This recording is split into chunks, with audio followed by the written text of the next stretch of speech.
La Orquesta Sinfónica del Congreso Nacional ofrece hoy su último concierto de temporada. En la ocasión, interpretará la obra Mr. Haydn del compositor italiano Girolamo Draco y la Sinfonía 2 en Re mayor Opus 33 de Johannes Brahms.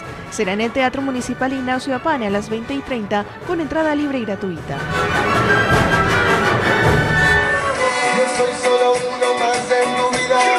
Por segunda vez, la banda paraguaya Cachiporros llevará la bandera paraguaya a uno de los festivales latinos más grandes, Vive Latino, a realizarse en México en marzo del 2018. Allí, Cachiporros compartirá escenario con artistas como Morrissey, Noel Gallagher, Molotov, Fito Páez, Gorillaz, Residente y La Berizo, entre otros.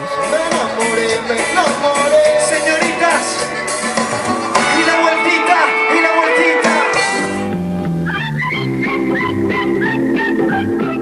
Con la presencia de su creador, el humorista gráfico Joaquín Salvador Lavado, alias Quino, los dos primeros tomos de Mafalda en guaraní son presentados hoy en Buenos Aires. En el acto, que tiene lugar en la sede de la OEI en Argentina, también estará presente María Gloria Pereira, quien desarrolló el trabajo de traducción de la exitosa tira a la lengua nativa.